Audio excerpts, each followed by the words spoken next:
Más noticias, más opiniones. Tú escuchas Panamá Hoy con Gisela Arévalo, Ángel Valdés y Enrique Arosemena.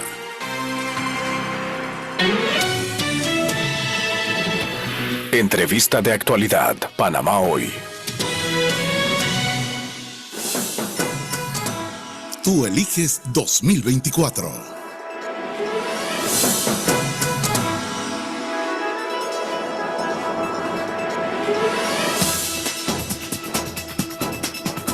Bien, 6:40 de la mañana nos acompaña, como siempre, nuestro amigo Jean-Marcel Cherry. Él es candidato a diputado de San Miguelito, también colega periodista. Buenos días, Jean-Marcel. Gracias por acompañarnos a estar en Radio Panamá. Buenos días, Giselle. Gracias por la entrevista. Estamos ya a pocas semanas de que este proceso electoral llegue a su fin. ¿Cómo avanza esa situación política, esas propuestas que hemos visto también algunos diputados? ¿Cómo se encuentra en este momento Jean-Marcel en San Miguelito?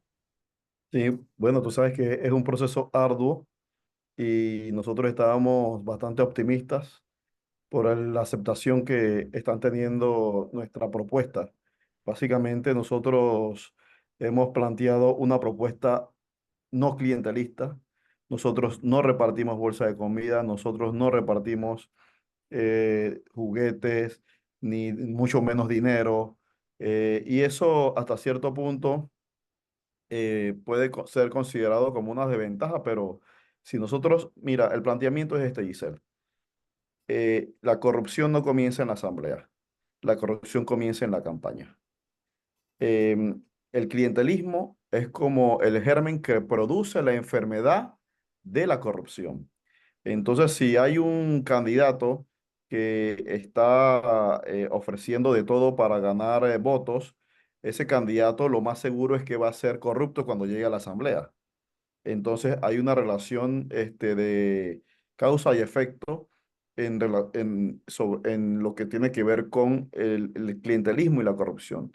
El clientelismo y la corrupción es causa y efecto. Entonces nosotros nos hemos planteado la necesidad de hacer campaña política sin estar ofreciendo ni dando nada material que pueda considerarse clientelismo.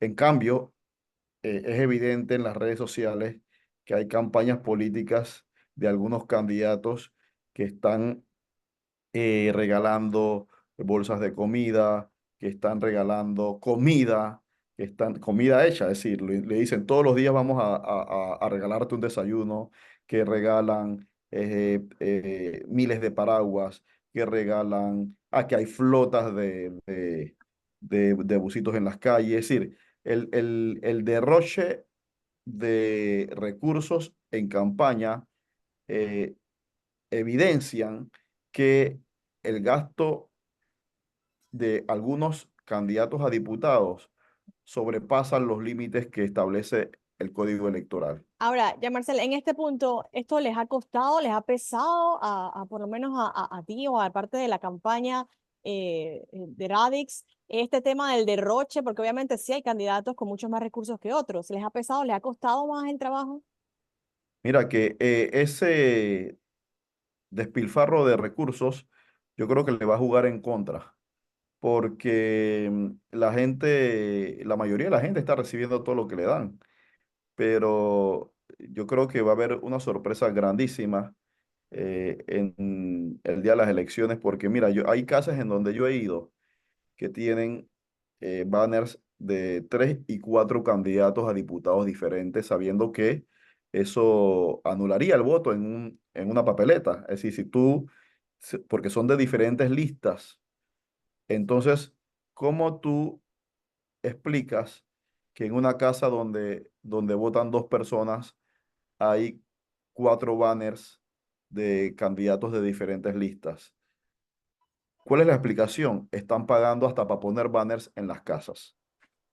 Entonces, la misma gente me dice, mira, a mí me dieron $25 por cada banner, así que yo recogí $100, pero yo no voy a votar por ninguno de los 4 que están allí en esos banners. Entonces, en la apariencia, hay una desventaja frente a los candidatos que no estamos incurriendo en clientelismo, pero esta elección, más que cualquier otra anterior, eh, refleja que hay conciencia por parte de una gran cantidad del electorado de no favorecer candidatos que están comprando o tratando de comprar esas conciencias. Nosotros hemos visto que hay muchos electores que me dicen, yo lo voy a agarrar, pero yo no voy a votar por ellos. Entonces, no va a haber una relación entre el dinero que están despilfarrando con los votos que van a obtener. Eso va a ser un Claro. hecho. Ahora, hablemos un poco entonces de propuestas. Una de las propuestas de Jean-Marcel Cherry es erradicar la narcopolítica. ¿Cómo se logra esto? Sí, lo que pasa es que esto se logra con el apoyo del electorado. En San Miguelito no es, digamos, algo desconocido que hay candidatos que vienen de las filas del pandillerismo y que todavía tienen vínculos con el pandillerismo y otras acciones del crimen organizado, porque no es la única. Incluso ayer estábamos escuchando denuncias de candidatos que están o deberían ser investigados por lavado de dinero. Y, y hay una, digamos, hay una intención de esos candidatos de hacer de el pandillerismo su base de votos duros, pues. Y nosotros en San Miguelito todo el mundo sabe quiénes son. Todo el mundo sabe que a raíz de esas actividades han sido asesinados políticos en San Miguelito y no uno ni dos, muchos en los últimos años. Entonces, nosotros tenemos que reemplazar a los candidatos y a los diputados que están vinculados con el crimen organizado y la narcopolítica, porque eso existe en Panamá. No es un cuento, no es, digamos, una denuncia vacía, es como un secreto a voces que eso existe. Lo mencionas, no es una denuncia vacía, pero se ha dicho mucho y se ha esperado mucho, los panameños han esperado incluso que se presenten esas denuncias y no hay nadie que haya tomado, como quien dice, la batuta. Obviamente, sí se han mencionado nombres, sí se han hablado de situaciones, pero todavía no ya tenemos nada en concreto. Entonces, ¿cómo llegamos a este escenario de que se sabe que existe, pero entonces no se hace nada para erradicarlo? Sí, lo que pasa es que los que tienen que erradicarlo son las autoridades que investigan el crimen y no lo están haciendo. En este caso, el Ministerio Público, en este caso, el propio órgano judicial a través de la Corte Suprema de Justicia, que es la que tiene la competencia para investigar a diputados. Entonces, no no hemos visto la intención o las ganas de investigar el narcotráfico metido en la política. Esto es desde hace más de 10 años, cuando un ministro de seguridad, imagínate, un ministro de seguridad denunció que había vínculos entre el crimen organizado y la política y no pasó nada. ¿Por qué? Porque el crimen organizado tiene tentáculos y tiene alcances para ir hasta donde los toman las decisiones de los que deben investigar. Entonces, nosotros, mira, es más, hay muchos candidatos que ni siquiera quieren hablar de esto. Hay candidatos en Panamá que te denuncian la corrupción, te dicen, mira, fulano se llevó un contrato o este actúa o incurre en nepotismo. Y entonces hay candidatos que te denuncian corrupción, pero ni siquiera se atreven a denunciar que existe el crimen organizado vinculado con la política y ni siquiera, y mucho menos se atreven a ni siquiera pronunciar la palabra narcopolítica. Y hasta cierto punto se le puede entender, porque yo solamente con decir esto puedo estar asumiendo un riesgo, porque cuando yo digo en San Miguelito hay narcopolítica, todo el mundo sabe quiénes son. Y las estructuras del crimen organizado en San Miguelito saben a quiénes nos estamos refiriendo. Entonces yo sé que yo asumo un riesgo denunciando esto, pero si alguien no se atreve a decir que en San Miguelito hay vínculos del crimen organizado en la política y todo lo callamos, entonces el problema no se resuelve. Yo creo que tenemos que evidenciar y tenemos que hacer visible que esto existe. Y te lo voy a plantear ya de concreto, cosas que ocurren. El día de las elecciones, en afuera de las escuelas, en los predios, cerca ahí donde está la entrada de las escuelas, Mm. hay gente vinculada con pandillas, con cangureras, con bolsas, con cartucheras llenas de dinero, ofreciéndole plata a los electores que van hacia la escuela y hacia los salones a votar.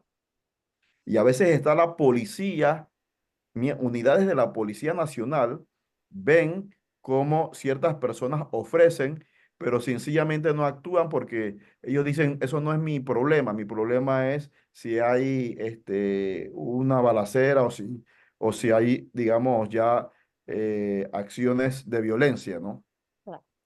Hemos visto delegados de la corporación esta del tribunal, del órgano, perdón, del tribunal electoral, creo que le llaman delegados electorales, que también ven, pero lo que pasa es esto, Giselle.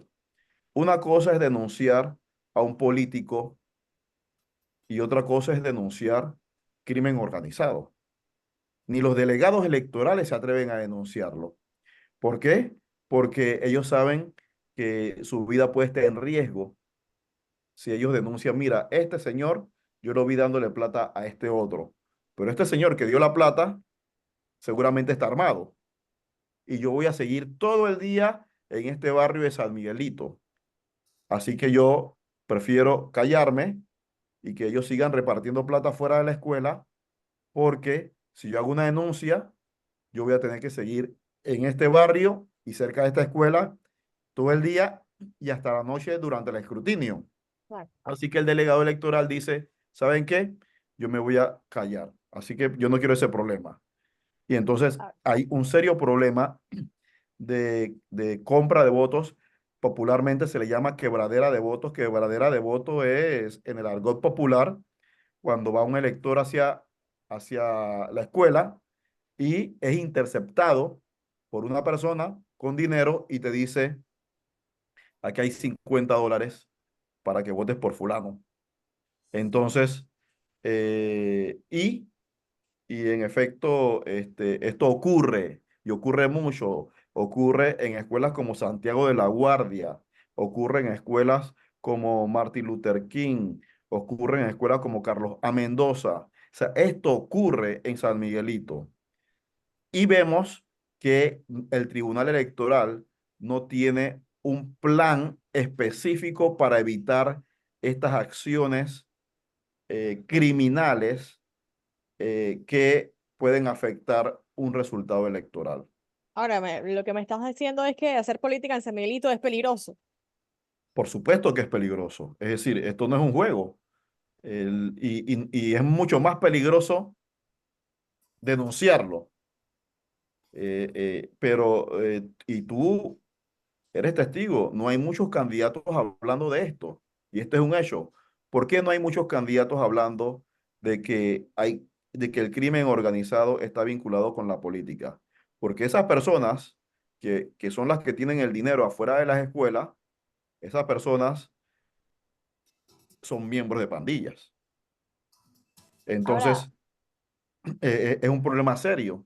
Y el Tribunal Electoral no está haciendo absolutamente nada por esto. El Tribunal Electoral actúa dependiendo quién es el que denuncia. Entonces, si denuncia un candidato que tiene mucha exposición en los medios de comunicación social, corren a atenderlo porque ellos no quieren que haya un escándalo. Entonces, es un problema serio. ahora, hablando y cambiando un poco de tema, Radix no tiene candidato para alcalde en San Miguelito. ¿A quién apoya esta facción para la alcaldía en este sector? Nosotros realmente estamos muy enfocados en nuestras candidaturas. Nosotros tenemos un propósito de tener candidatos y diputados que representen nuestras posiciones políticas e ideológicas en la próxima asamblea, y eso es nuestro enfoque. Nosotros estamos muy puntuales en nuestras campañas, que ya es bastante trabajo para lograr el propósito de tener representación en la próxima asamblea. Es decir, queremos tener diputados que defiendan la familia, que se opongan al matrimonio entre personas del mismo sexo, que se opongan a la legalización del aborto, que se opongan a la implementación de la Agenda 2030 en la República de Panamá, que combatan la corrupción, que propongan leyes para eliminar el clientelismo y este problema que yo te estoy hablando del crimen organizado en la política, que denuncien esto en la asamblea. Queremos diputados que crean y propongan leyes para que aumentar la escolaridad de los panameños. Nosotros, y yo estoy muy alarmado con un problema, Giselle, que hay en Panamá y se acentúa mucho en San Miguelito. Te voy a dar dos datos estadísticos, dos indicadores que deben alarmar a toda la población eh, que, que cree que hay que sacar gente de la pobreza. Mira, en Panamá, 2 de cada 3 muchachos que se matricula en primer año, lo que se conoce hoy como séptimo grado, es decir, en secundaria, no termina el bachillerato. 2 de cada 3. Es decir, el 66% de la población estudiantil no va a terminar sus estudios. ¿Qué va a pasar con estos muchachos en el futuro? Ellos van a incrementar el bolsón de pobreza en Panamá. Y el segundo dato es igual o más alarmante. El promedio de escolaridad de los panameños es 11,4 años de estudio, es decir, que no llega a los 12. Hay miles de adultos que no terminaron la escuela, y es una persona que no termina la escuela, es una persona que prácticamente está condenada a vivir en la Wow. pobreza. ¿Cómo vamos a sacar a esos miles de adultos que no están estudiando y que no terminaron los estudios? ¿Qué estamos haciendo para evitar que ese 66% de estudiantes eh, termine la escuela? Y no veo que hay, digamos, un plan para aumentar la escolaridad de la población panameña. Mm. Aquí estamos hablando de que va a haber chenchera en los bolsillos, de que vamos a traer empresas, de que van a generar 500,000 de empleos. Todo eso es humo si no capacitamos y no le damos educación a la población para que pueda acceder a empleos que tengan una remuneración que les permita a ellos realizar sus proyectos de vida. El tema de la baja escolaridad de los panameños es algo que a nosotros nos preocupa mucho, y creemos que la solución a este problema es lo que realmente va a cambiar el país. Claro. Ahora, ese mensaje, ya Marcial, ya como lo mencioné al inicio, quedan pocas semanas para este 5 de mayo, para esas elecciones generales. El mensaje a la población panameña para que obviamente vaya a votar y que lo haga bien, ¿no? Sí, mira, esta es una oportunidad que tenemos cada 5 años y hay que atesorarla, y no podemos desperdiciar el voto en clientelismo, en diputados o candidatos, no solamente a diputados, alcaldes y representantes, que no están comprometidos con transparencia, que están vinculados con actos de corrupción. Nosotros hemos pasado 5 años de denuncias y de quejas de que la Asamblea está llena de corrupción, de que la Asamblea no responde a los intereses de los panameños, de que la Asamblea Nacional es el mayor foco de corrupción y malas prácticas en política. Si nosotros realmente estamos hastiados de la mala práctica y de la corrupción en la Asamblea, el 5 de mayo es el momento para cambiar a esos diputados corruptos que solamente van a ese puesto a engrosar sus bolsillos y no a legislar para el beneficio de los panameños. Así que mi mensaje para los panameños es, hay que cambiar las cosas y las cosas las puedes cambiar el 5 de mayo. Bien, muchísimas gracias a Jean-Marcel Chery, candidato a diputado por la libre postulación del distrito de San Miguelito. Que tengas excelente día. Saludos. Gracias.